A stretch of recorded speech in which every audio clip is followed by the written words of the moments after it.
So we move on, ladies and gentlemen, to the Pirelli Superbikes, the Challenge, the Masters and the 600's.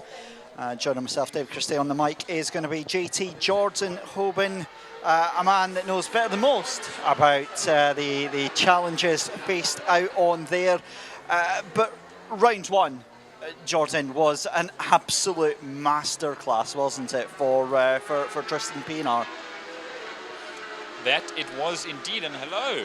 Hello. We start the premier class of motorcycles together, which is fantastic. I mean, you and I both loved last round with all the bikes. Now we get to do it again. And yes, last round was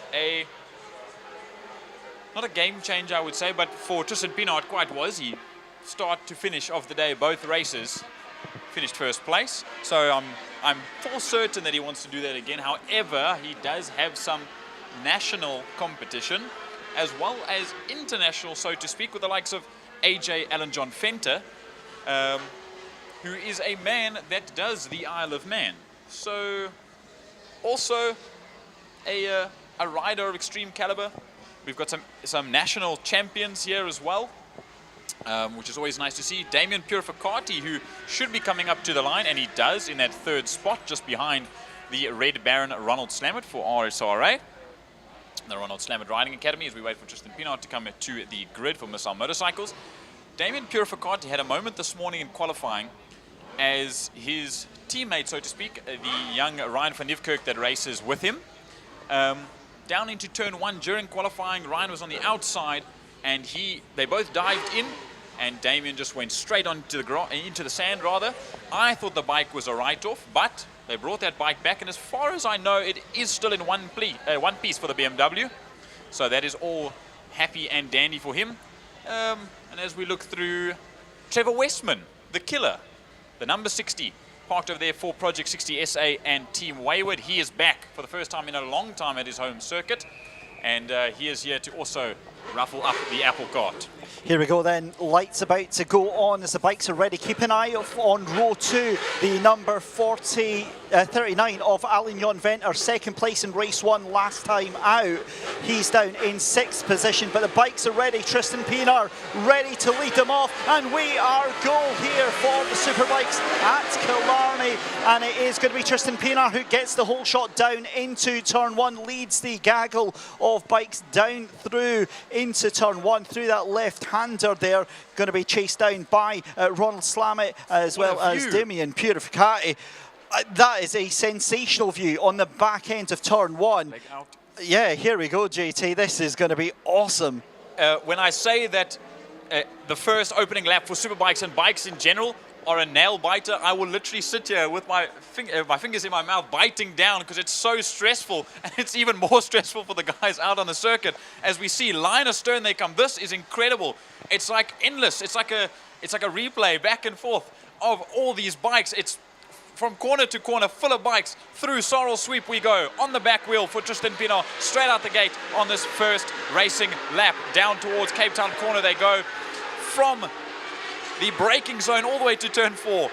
Mass amount of bikes as Tristan Pienaar leads out on this opening lap. Who I'm looking at is in the second gaggle of bikes here. The number, I think it's the number 82, the number 84 of Coney Boats is on there as well. But also the 52 of Troy Tonking up to P3 already. So it's Tristan Pienaar from Alan Jon Venter. Alan Jon Venter from row 2 is already up into P2. And that's exactly what he needs. He just wants to move up the grid. He's got some of his good friends and teammates, I believe, if I look further down, not that I can quite see just yet, but we'll look back in a little bit as we go down into Castro corner now. Chopping and changing for position is everyone, in fact, on the grid. As they come in, I see the likes of Jean van Dijk, Daniel Frost, Lubabalo Nsana, and Wayne Arends are all at the back end of the field as well, as they all come on through. Tristan Pienaar just in a league of his own at the moment, as the rest of the field behind him fights out. And look at this battle for second. It's Purificati and Pierre Bugatti, Fenter, Tonking and Ronald Slammert all right there fighting for second. Tonking is looking very, very menacing right now, but have a look at Slammy. Slammy, it was late on the exit from turn 5 there from Tonking, and Slammy right now on it as well, but you've got another 6 bikes there ready to pounce on this as well. Just an amazing race. Meanwhile, Tristan Pienaar has made his reservations for a dinner sometime tonight because he's gone.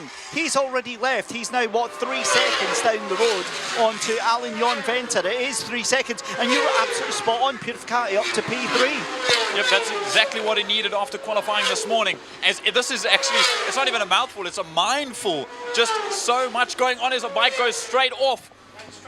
I can't quite see who that is, but it will carry it on as we watch through. We'll see the name drop down at the pack. But we look to mid-pack, the likes of Ter Westman, Zander Taljaard, Haynes, Redlingays, De Toy, Boertes, Vandenberg. That's up to top 15. Johnny Towers is in there as well. Third place in 600s at this point in time. As you said, the reservation is still open for Tristan Pienaar, and it's basically Monday already. Yeah, he's now, what, 4.5 seconds, if not 5 seconds down the road from everyone else. But look at Alignon Venter. He is under real pressure right now. He's got 4 other bikes breathing down his neck. I'm still having a look at the time screen to see who that was. It didn't go through the first sector. We've not got that information just yet, but coming down the back stretch then, it is Pirelli side by side in the Cape Town corner. The 4 of them almost neck and neck coming through here. It's anybody's game right now, and we've still got 6 laps to go of this. I don't know if my heart can take that, JT. 6 laps left to go. I've got a heart that's running on 1 lap every second. It's like a qualifying, one-shot qualifying here. As down into turn 1, block going corner they go. We also mustn't leave out the fastest accountant on 2 wheels here in the Western Cape in South Africa, Malcolm Rapson, a multi-time champion here at Killarney as well, and a Western Province Superbike champion. He sits in 6th on a GSX R1000, just there in that 5th spot behind the rest of the group. As chopping and changing still in turn number 2, as coming in, we see the likes. There's Haynes, Redlingays, De Toy. Michael De Toy had an incident last time around where he dropped the bike in turn number 2. This time he's keeping it up, but I shouldn't say too much too early. Yeah, here we go then. So just confirmation, that gap was 4 seconds. It looked a lot bigger from your race leader in that last lap there. But either way, there is the battle for second place. And that's a big moment into 3. We'll check that in just a second. A bike off to the right-hand side, just outside of the shot there. You can see it just in the distance. We'll find out exactly who that was, but we'll get yellow flags out there in just a second. But either way, the race still goes on just now. And just try to get an idea on who that was. I'm hearing it might have been Mark Vandenberg, the 96 it was. And Mark Vandenberg, yes. Yep, Kawasaki ZX10. There's no flags or anything out at this. Yep, we're hearing for red flag from the COC, so it is quite a serious matter. Everyone needs to slow down as soon as they can without hindering one another. This is the worst part, in my personal opinion, is when a red flag comes out and you get a tunnel vision for to the guys ahead of you, and you don't see them slow down. Then there's trouble. So what I always notice from this, though, is in car racing it's completely different here as we see the rider down. So we'll cut away from that just now while we get the service vehicles out to make the scene safe. But Jordan, you'll notice that the riders, as soon as they see the red flag, they almost stand up and put their arm out to make sure the riders. Yes. They've seen it, but also to the riders behind them that they'll see it and everybody else slows down. And at the end of the day, you know, they come out here for fun, they come out here to enjoy themselves, and they do the very best to make sure that they all do that as well. So there we see that outside turn 3. Yeah, so we can see that the rider's up on his feet, so that's always good to see. The medical vehicle will still be dispatched anyway. He'll be taken to the medical centre, given a cup of hot chocolate and a big hug after that one.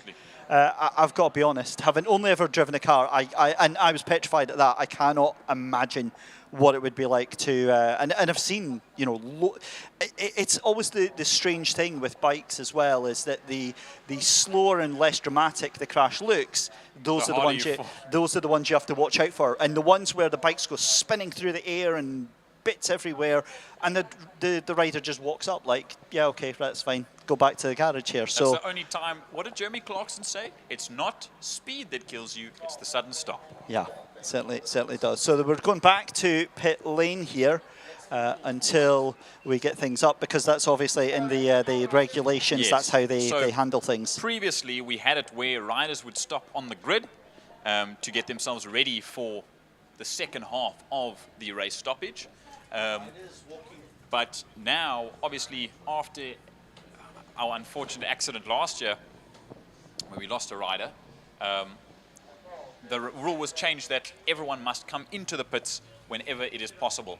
That keeps everyone out of danger, and obviously then they can line up, hear what's going on, and they can reset themselves before they go out again back on to the racing circuit. But we are hearing that Mark van den Berg is up. He is walking around under his own power. He was helped up off the ground. I'm not sure what that number 96 is going to be looking like at the moment. I also know that he was trying to get himself ready for ZX10 Cup. I believe he did want to race in ZX10 Cup next weekend. But I've got a feeling he's going to be a little bit anar, and the bike is going to be a little bit anar itself too. Yeah, and that's the other thing about going into pit lane there, is that the riders will also be asking questions. They'll also want to know that he's absolutely fine and that he's okay. So they'll get that word of confidence in just a couple of minutes there. So and I think more than that, yeah. you'll have riders that are downstairs going, I didn't pass that guy into the yellow. You'll have riders down there going, what was my lap time? What's my pace like right now? It's always so interesting to me. I don't know if it's something that you feel as well. As you've said, I mean, you've done a handful of races yourself in different a category. Four wheels. We need to immediately classify that racing one. And being competitive, so it is racing. Settle. Come on now. But I have this weird sensation, maybe it's just an unrealistic sensation, that you can almost always put yourself in the mind of a racer, even though you physically don't know what it's like. Like, I know for a fact that they are on the top of their game. They're aware of everything around them. Maybe they're not as fearless like the likes of Tristan Pienaar, for example, who, as far as I know, has no fear. Yeah. But you can almost put yourself in their position that, you know, Mark van den Berg's just had a moment that's cost him probably his bike for the day and hopefully not any serious injuries.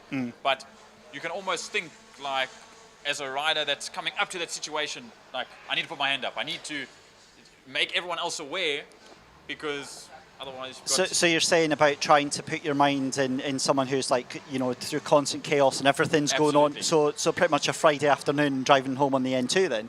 You know what? For everyone in Cape Town that knows exactly what you're saying, yes, then that is completely accurate. Yes. But it is. You don't have to be a racing driver to understand the stress and the strain that goes on. Sure. Especially in bikes as well. It's a little bit different because the one thing that I've always noticed about the bike paddock is it's a very tight-knit family sort of atmosphere in there. Everybody knows everyone. Everybody respects everyone, and they'll do whatever they can to help each other out. So it's it's nice to see that, and moments like that, they're very quickly resolved.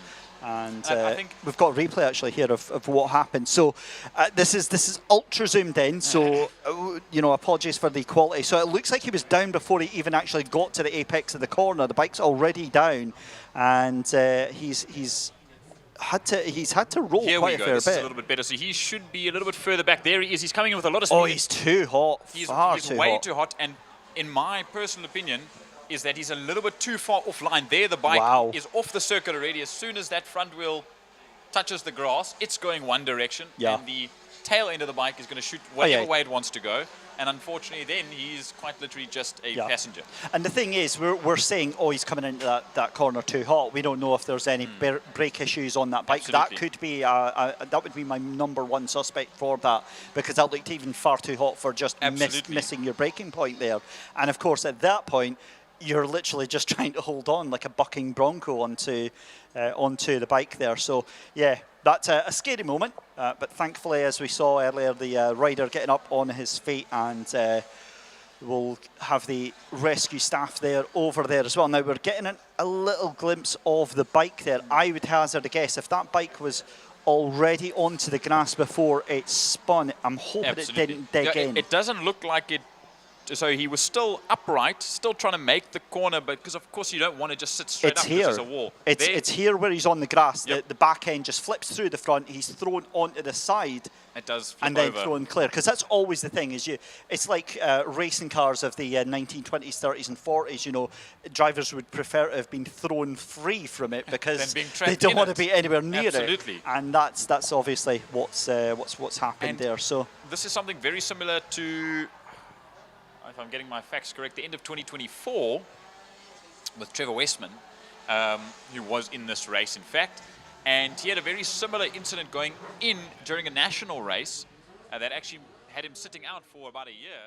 That he went line and the bike slid out from underneath him, and he went straight, completely straight off. So maybe possibly target fixation. When you're offline, you're looking ahead of you because you don't want to look far to the right because you're not going that way. And hope, I mean, he maybe was hoping that the bike would go on the grass and roll away, but at that speed, I don't think there's much you can do. And he's back at the medical centre now. Unfortunately, as you know, being up here in the commentary box, that's all we can do is we can throw out suggestions and try and figure out exactly what happened there. But what we know that's happening is the bikes are back out on circuit then to resume the Pirelli Superbikes SBK Challenge and the 600's out there for race number 1. Now they're going to have a whole 4 laps. That might go up when race control decide to restart this race. But you can see there the bikes making their way out through 3 and then on the run up towards the Sarel sweep. Again, what we've got to talk about Tristan Pienaar. That start was absolutely sensational. I mean, he might as well have an Exocet missile strapped to that bike that he's on, because if he doesn't already. Yeah, that's a great point, because I mean the pace that he's got in that thing is absolutely sensational on that Honda CBR 1000. Yep, that's that Missile Motorcycles CBR, prepped by Kieran Sneeman, and of course just an unbelievably quick bike and an unbelievably quick rider that is Tristan Pienaar. However, in this situation, this isn't exactly what Tristan wants, because now if you can't get the whole shot, then he's not in trouble, but then he's got a little bit of traffic to contend with. Yeah, the bike's then making their way back to the grid. Also, on a personal note, I'm having a look for Xander Talliard, because believe it or not, when I was wanting to learn to ride a bike, that was the bike that I had my dream set on, was a little Gixxer, a little GSXR 600, but that never happened, unfortunately. Maybe it'll happen while I'm over here, and you definitely never see me on the grid. That's just, I'm saying that right now. I do not have the mental fortitude to put myself onto the grid here.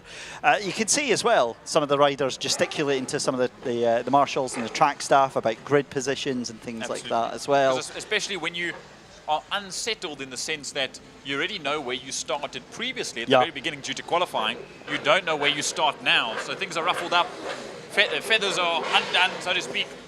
But we wait for the restart to race number 1 for the Pirelli Superbike Challenge 600's and Masters. The revs are climbing, the board's out of the way, the 5 lights are on and off immediately, and away we go down towards turn number 1, block point corner.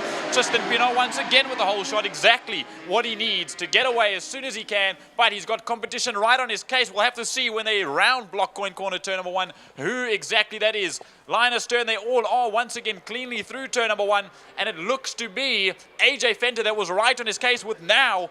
That is Damien Purificati up the inside for second place. Ronald Slammen is trying to make it up the inside of both of them as well going through. This is a tight racing right out from the start. What's insane is the straight line speed of that Honda CBR 1000. It just lights up as soon as it gets any sort of position on the track as well, straight out there. But we've got a 5-bike battle for second place just now, as well as this is what we saw on lap 1 here, Jordan. This is what impressed you so very much, is that line astern thing here, where all of the riders just getting themselves into position, getting heat back into the tyres as well, because they've been cool. They've been sitting there for about 10 minutes now. They need to get back in. This is also the danger point for these bikes as well, because they're not fully up to temperature just yet. Absolutely necessary to get the temperature in as soon as they can without obstructing themselves or others and getting into precarious situations. But now they are getting back up to speed. That's why they do have that one warm-up lap before they get to the grid.